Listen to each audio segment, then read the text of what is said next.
our families. And my goal is to make sure that you are 100 times more aware of investing rules and fundamentals than the average American. The average American, unfortunately, doesn't understand economics. It starts with the school system. These things are not really taught in school. And so what that does is that pretty much prepares most of us, black, white, or otherwise, for various forms of capitalist slavery. And I use that term understanding that I shouldn't use it lightly, because if you think about what slavery is, slavery just means not being able to do what you want to do, right? Slavery means that if I get up in the morning and I say, I want to go to the movies, well, we can't go to the movies because you got to go to work. Or slavery means that if you say, I would really love to live in Florida where the weather is nicer, you have to stay in Minnesota because that's the only place where you can get a job. You only move if your job allows you to move. You only, slavery to me means if I say, I really don't enjoy what I do for a living, I have to do it because I need the money, right? So most of us are accustomed and prepared for this type of slavery, and that's one of the things that, in my view, keeps us from finding happiness. When I talked to my 10-year-old about what she wanted to do when she grew up, me, you can only imagine having that conversation with somebody like me. Because we don't talk about, well, do you want to be a doctor, a lawyer, or an accountant? No, we don't talk like that. I started by asking her, I said, what are the inalienable rights? Have you heard of the inalienable rights? And she said, no. And I said, well, the inalienable rights are life, liberty, and the pursuit of happiness. And so that led us into a conversation by saying, what makes you happy? What does that mean? And I said, well, so happiness, the pursuit of happiness means knowing what happiness is. A lot of people don't even know what happiness is. They're keeping up with the Joneses. They're copying what everybody else is doing. Somebody tells you, some rapper tells you that you're happy if you have, a bunch of women and a bunch of money and a bunch of liquor in the car. Somebody else tells you you'll be happy if you get the fancy corporate job and get to live in a nice neighborhood. And some people say you're happy if you have the trophy wife, right? Well, a lot of us don't even know what makes us happy. So I talked to her about knowledge of self. I said, first of all, you got to find out what's going to make you happy. And after you figure out what's going to make you happy, then you figure out where happiness is. And happiness is elusive. You got to go change, every single day. What makes you happy on Tuesday may not be what makes you happy on Thursday. Maybe on Tuesday, eating some pizza might make me happy. Maybe on Thursday, being with my wife might make me happy. Maybe on, Monday, taking a trip to a warm climate might make me happy, right? So not only does happiness require knowledge of self in terms of doing the introspection necessary to know what is going to make you happy, but then figuring out where happiness is on any given day is another part of that process. And I said the final part, this is the kicker. This is why most people, in my view, are not happy.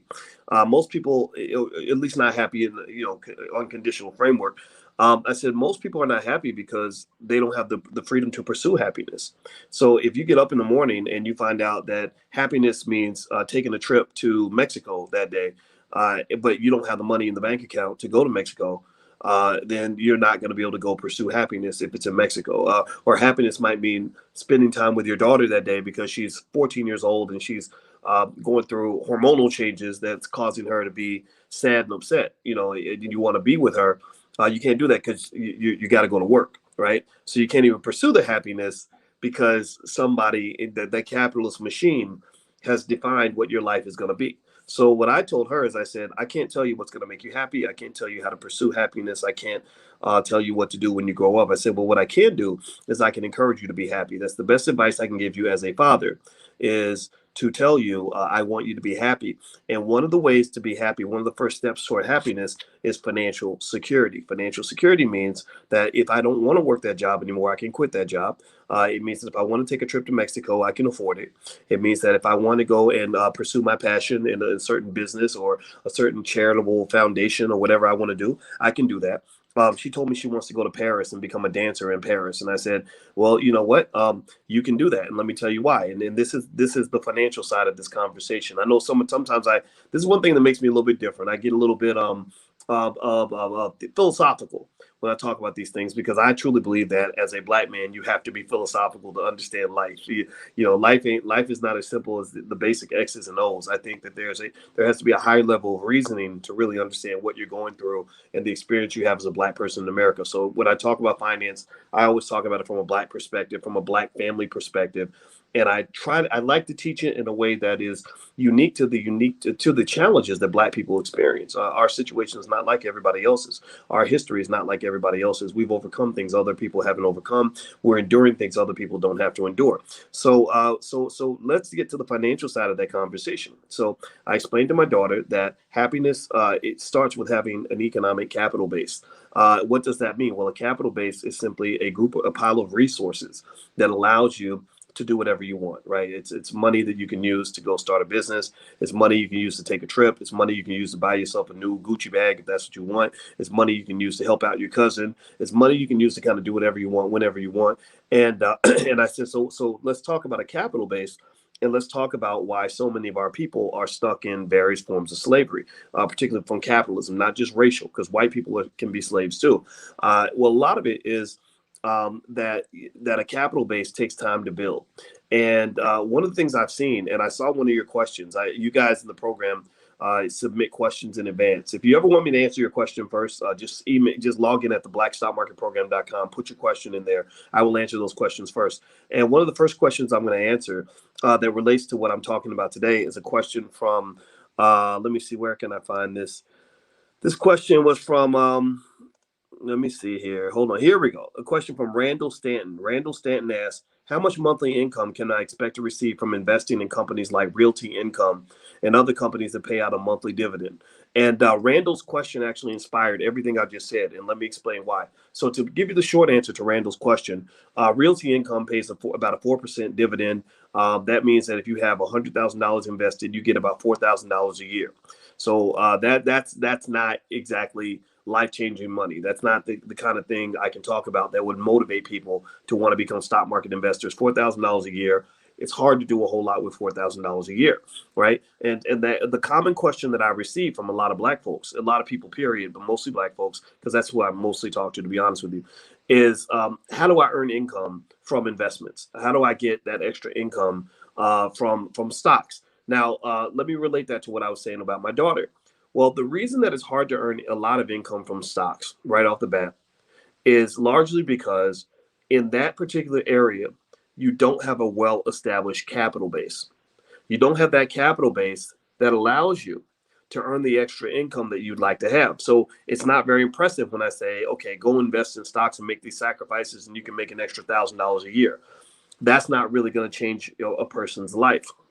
So, and the reason that it doesn't is because your capital base is not in stocks and real estate and stuff like that. Many of you, in fact, give me a yes or no right now if you didn't have anybody that left you any inheritance. Give me a yes or no if nobody left you any real estate. Give me a yes or no if nobody left you any stocks.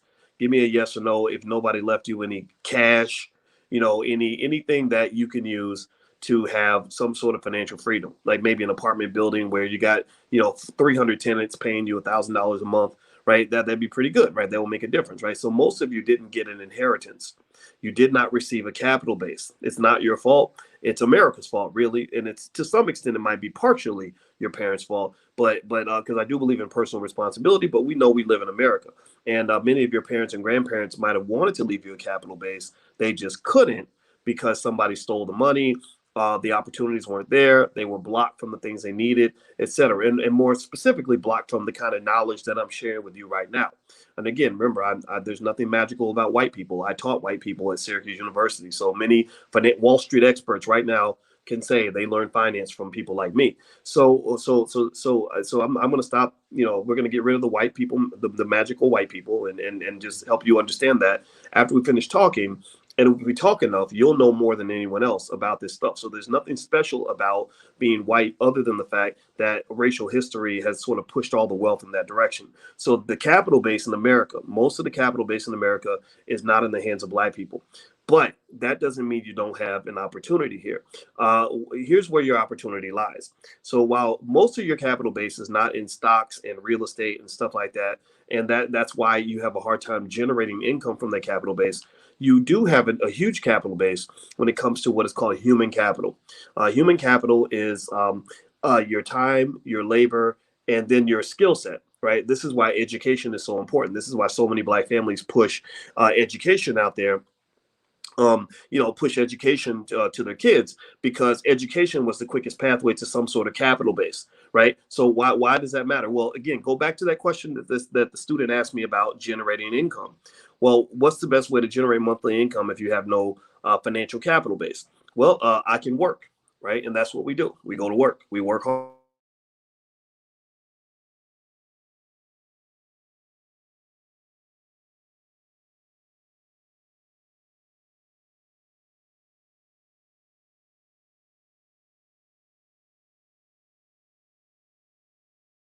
So your capital base is millions of dollars. If you're making $50,000 a year, your human capital base is worth over $1 million, most likely, which means that you're already a millionaire. It's just that that wealth is inside of you. It is in your actual body. That's why Black bodies were so valuable during slavery, because that was a capital base for white people, right? They owned your capital base before. Now you own that capital base, and you're able to generate income from that capital base. Now, if you're also a person who accelerates the value of the capital base by picking up skill, meaning that you go to school and you get the degrees and everything else. And Lord knows, we got a lot of Black folks in here that got degrees. Shout yourself out if you've got a bachelor's degree, a master's degree, a law degree, a PhD, or anything like that. Like, just say something in the chat if you are an educated Negro. That's what I call it, right? So you're educated, right? So God bless you for that. That's really good. You did a really good job in what I would almost refer to as level 1, level 2 wealth building, in that you didn't just lean on your existing capital base that God gave you, because God made you a millionaire. Like, remember, I just explained to you how your labor and your time and energy is worth over $1 million. If they sold slaves today, each of you will probably be sold for over $1 million, because that internal capital base is very, very valuable. White folks knew that 200, 300 years ago when they made you slaves, and they still know that today. That's why now they turn you into capitalist slaves as opposed to making you actual chattel slaves, right? So those of you who got educated, what you did was you went from making maybe 50 grand a year or 40 grand a year to maybe making 80 grand a year. Some of you make over $100,000 a year. So you've accelerated the value of your capital base, which means that you went from being, say, $1 million asset to being a $2 million asset or a $2.5 million asset. So that's fine. That's really good. Here's the problem. The problem is that's the first stage of the game. You can't live in that space forever, because you get older. And what happens is, as you get older, the value of your capital depletes. As a human being, you are a depreciating asset. When you're 25 years old and you're working your butt off and you're able to work 60, 70 hours a week without breaking a sweat, your capital base is pretty powerful. Even when you're in your 40s and you're still grinding and you got all the education, then your capital base value is at an all-time high. But then you hit your 50s and 60s and 70s, that value starts to deplete because you start getting tired, right? You can't work as hard anymore. So what has to occur during that time? This is very important. Follow the logic here. I know I take a while to explain and break things down, but it's because I really want you to understand it from the root to the core. I want you to understand the DNA of wealth in America, not just the superficial stuff. But basically, what you should be doing is you should be taking the capital, your human capital, and transferring it into financial capital, right? Because when you buy shares of stock don't get tired, because you own companies that are going to be working 24 hours a day, even when you're asleep. You should be transferring your capital base into real estate. Real estate doesn't, get a bad back and get old and can't work anymore. Real estate's always going to have value. You transfer it maybe into your family business. Some of you are empire builders in here. That's why family is so important. I talk about family a lot because I believe in it. I want to contrast the narrative that's out there that's very anti-family. They train you to be anti-family because family is the key to power. Right. So if you're anti-family and your families break up and the men hate the women and men don't want to take care of the kids and the women don't want the men, then that makes you very weak and vulnerable, and you're unable to actually build a capital base in this society when you're doing it all by yourself. The lowest net worth in America, I've mentioned this before, I got to say it again. The lowest net worth in America is the single Black mother with children. She has the lowest net worth in this country. She has the weakest capital base in the country. So she basically ends up working herself to death. right? In many cases, she works living paycheck to paycheck, working herself to death. The whole meaning of her whole existence, unfortunately, can become taking care of kids and paying bills. That's it. And then take your kids, pay bills, and then die. That's the whole story, right? And that's not supposed to be your story. That's not the story I want for you. And then right there with her, in terms of the lowest capital bases in America, are Black men who have children from a lot of different women, who have children who are, because the child support drains your wealth. That drains all of your financial capital, right? So all your human capital is going to working so you can pay, all this money to these child support systems, when really the best scenario is when you're building with a good Black woman that's helping you to preserve your capital. That gets into another important wealth concept called capital preservation. Capital preservation is extremely important. Now, not all of you are in that category, so don't get me wrong. I'm not saying that if you have kids and you're paying child support that you're a bad person or that everything's going to go terrible for you. I paid child support for 18 years. And I'm not saying that because you're a single mother that you're just doomed to failure. No, that's not true. Some of you are doing extremely well. I'm very happy for you. But what I am saying to you ultimately is that working together with other people, having some sort of group, some sort of coalition, some sort of family structure is one of those mechanisms that can allow you to transfer your capital base from human capital, meaning working yourself into an early grave, to actually having financial capital, which means not just building the lasting generational wealth legacy, but also being able to make money without working. Let me give you an example with LeBron James. LeBron James is a basketball player, as you know. When he first started, he had no financial capital. His capital was only human capital. His human capital was the fact that he was 6'8", could had excellent court vision, super quick, super strong, and could dunk a basketball. So he takes that human capital and he goes to the NBA. The NBA pays him millions of dollars a year to dunk basketballs and shoot free throws and win championships. He's making all this money. Well, the whole time LeBron is because he's intelligent. He's not doing what some of the athletes have done, like Antoine Walker, who spent all his money and didn't develop any other form of capital.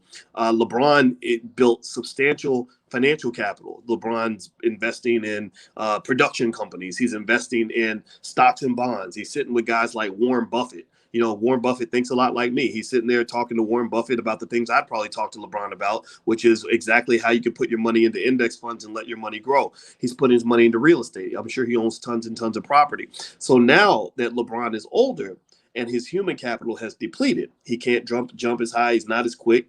He's getting old. We just know that. He's late 30s. That's old for a basketball player. LeBron doesn't have to play basketball anymore. Now LeBron is going to make more money not playing basketball than he made actually playing basketball. Well, the same thing was true with Shaquille O'Neal. The same thing is true with Michael Jordan. All these guys make more money not playing basketball than by playing basketball, because the value, the financial opportunities that lie with financial capital are dramatically greater than the financial opportunities that lie with human capital. Well, the same thing is true for you. The same thing is true for you. So you did the right thing, right? You are a hardworking person. You went to school. Many of you did. You got that bachelor's degree, maybe that master's degree, that PhD, that JD, etc. And you're doing what you're making enough money to survive, and then you're making enough money to even save and invest a little bit afterward. You're probably doing that already because that's why you're in this class. But what was missing with your education was how you can actually build that bridge and transfer your human capital into financial capital.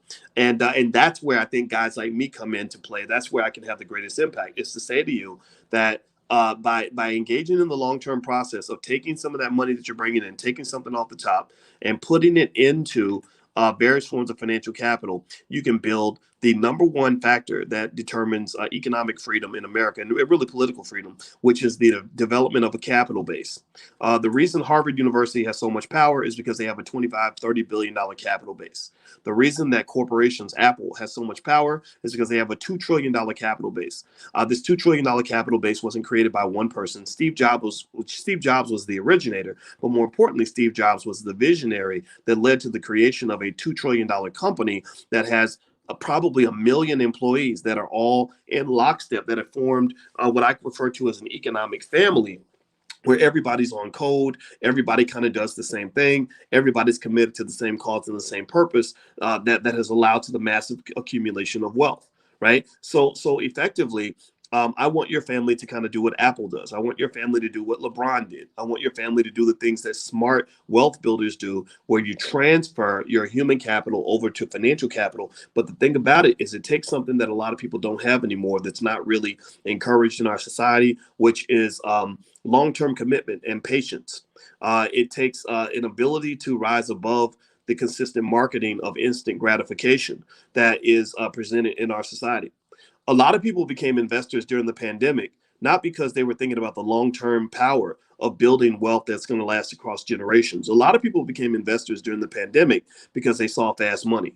The stock market was printing money. Like literally, it was faster money than you'll ever see. You'll never see another time, probably in your lifetime, where you could have a high quality company like a Microsoft or Coca-Cola or an Apple set at a price so low that you can make a 100% ROI in a year. You'll probably never see that anything like that ever in your life. So a lot of people don't even understand that development of a capital base requires long-term planning, long-term commitment, a long series of consistent actions that also requires you to not just think a long term about who you're going to try to be in the future, but it requires you to also do something a lot of people don't do, which is to sacrifice for the next generation.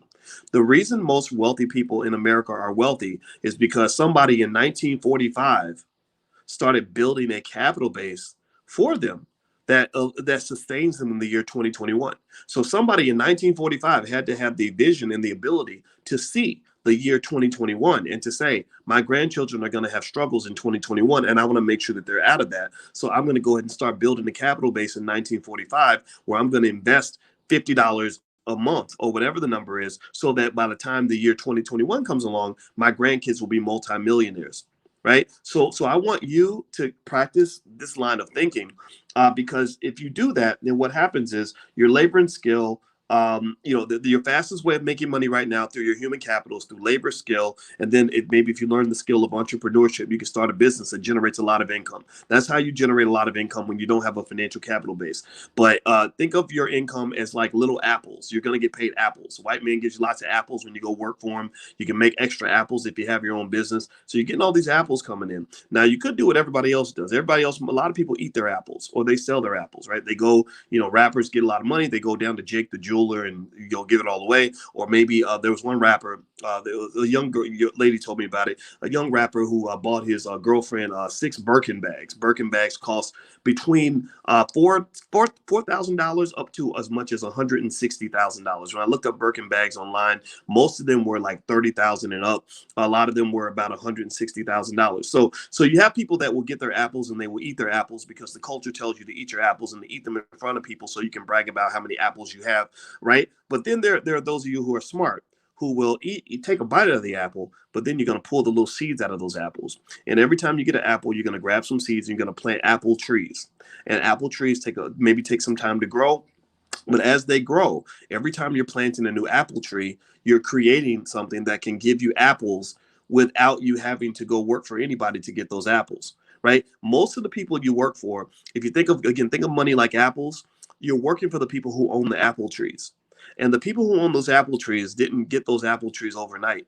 Those apple trees were part of their family decision and culture to actually build an orchard that allows them to compensate other people with apples, which gives them wealth and power and things like that. So take your labor, skill in your businesses, get your apples, plant the apple seeds, get you apple trees, and each generation that will give you more and more apples that allows you to actually have strong, independent wealth. My friend in Africa, I asked her, I went to her house. I told you guys about her before, but those who haven't heard, I'll tell you about it again. I went to visit my friend's house in Botswana, and she's very wealthy. And when I went to her house, it was like her house was like a mixture between Zamunda and Wakanda, like meaning that she had her family had Range Rovers and Mercedes and Bentleys and maids and servants and gardeners. Like they had somebody full time. Their job was only to manage the garden. And I said, how did your family get all this wealth? Well, she said, my grandfather had cows. And I said, okay. And she said, yeah. And then she said my great grandfather had some cows, and then my grandfather had more cows than him, and then my father had more cows than all of them. And then when my father dies, he'll pass us the cows down, and that's how we're able to afford these things, right? And she also said that One thing I believe about African Americans is she said, I don't even understand how you think you can build wealth when your men hate your women and your women hate your men. And every generation, you're trying to start all over again. Wealth building is a team sport, it is a relay race. You can't win a relay race. Go watch the Olympics. You will not see one team in a relay race with one runner. There will not be one single team running the mile relay with one runner. There would not be a single team running the 4x100 meter relay with one runner. There's no one runner who can defeat the United States or Jamaica in the 4x100 meter relay. It is a race where each person carries the baton and they pass it to somebody else. So the same thing is true here. When you talk about the race of wealth, racism, the race between different ethnic groups to accumulate resources and power, you must run that as a relay race, and a lot of us are losing because we're running it as a solo race. And so I don't care how hard you work. I don't care how if you work yourself, you can work yourself into a grave. But it doesn't matter, because if you're doing it all by yourself, it's going to be hard to get that done. So remember, wealth is a relay race. It's not a solo race, and that's the best thing I can share with you today. And that was on my mind, and so I hope that helps you to kind of see the bigger picture in this, in terms of where your mindset wants to go. Because those of you that think of it as a relay race, what's going to happen is that your grandkids and your kids are going to have a massive capital base that will give them a massive head start over all the other kids they're competing with. When your kids or your grandkids, because many of you are doing things like the $5 a day investing program. If you haven't done that yet, go to the allblackagenda.com. It's right there. The ebook is totally free to anybody who wants the information. Unfortunately, information is not as popular as some other things, but it's right there. It's all, you don't have to pay anything for it. But if you do the $5 a day investing plan, what will happen is that your 25-year-old kids and grandkids are going to have a capital base that will give them a massive head start on everybody else. Well, why will they have the head start? It won't be because they worked harder and they're smarter, right? They might be hardworking, they might be smart, but they could be lazy and dumb, and they would still be ahead of everyone else. Because if I'm running a relay race and you're running a solo race, think about this. Think about anybody. I don't know if anybody ran track and field. I'm a big track and field fan. I used to be a track coach. I used to coach the inner city kids in Louisville, Kentucky, where I'm from. I was the captain of my track team in high school at Ballard High School in Louisville, Kentucky. And actually, Ronnie Baker, who's the second fastest man on earth, who's running in the Olympics, he came from my same high school. So I'm super proud of Ronnie. So if you know Ronnie, tell him I say congratulations. And I saw where he just beat the fastest man on earth. So technically, in my view, Ronnie's the fastest man on the planet. And I'm so proud of that, because he was on my track team. We weren't the same age, but you get the point. Anyway, think about this, right? So anybody who understands track and field, imagine if we're running the same race, and you're running solo, and I'm running a relay race. So if we're running something like the 4x100 meter relay, and I'm running the third leg, and I've got Ronnie Baker on the first leg, Trayvon Bromell on the second leg, and they're the two of the fastest men on the planet, but you're running all by yourself. Like, let's say you're Usain Bolt, and you're running all by yourself, but I'm running the third leg, and I've got two of the fastest men on the planet who ran the first two legs for me, and I'm getting the baton, and I'm fresh. I'm feeling good, right? You're tired because you've been running the first 200 meters all by yourself, right? Who do you think is going to win that race? Who's going to win that race, right? So a lot of people that win the economic race in America are simply people who have a good relay team. And for Black folks, this is why things like managing relationships and managing family and finding ways to develop family business, finding ways to just get along with each other, literally studying how you can get along with that Black woman in your house. You're studying how to make things work with that Black man in your house. Like, little things like that are huge, because when you're doing things as a team, you can do so much more than when you do things as an individual. So when I think about getting along with my wife, it's not just a decision that matters in terms of peace of mind and everything else. I work to get along with my wife because I said this is an investment decision. We need to pay for as much help to make our marriage solid as possible, because that is critical for us preserving the strength and the integrity of this empire on which our children will depend upon, and our grandchildren as well, for the next 100 years. So we're going to make this empire work. And we're going to go out and get the tools in order to get that done. So remember, as Black people, our experience is different. We have a lot of trauma. We have a lot of crazy issues to work through. We got a lot of crazy people to figure out and deal with. Get help with that. Get help. Start with getting therapy for yourself. try to get family therapy. If you get married to somebody, there was a young guy that asked me that was talking about, he just got a divorce, and he said his ex-wife refused to get any therapy, even though she's been through all this trauma, from the whole crack era and everything.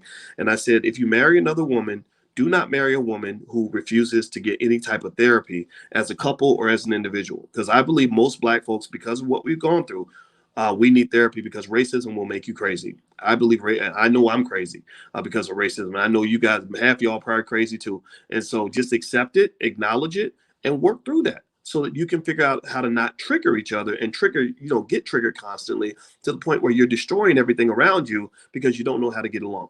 Think about how many great family businesses, how many times you have relatives that could be making tremendous amounts of money together, but they can't do it because the sister stopped talking to the brother, or the mama's mad at the son, or the son hates his daddy, or whatever. Right. And so just understand, wealth is a team sport. It's a relay race. It's not a solo race. Now, I hope this point makes sense. Give me a yes in the chat if that was okay. I hope it was worth it. I know it took me some time to explain it, but I really wanted to make sure you got the message loud and clear. And so now I'm going to dive in and start answering your questions.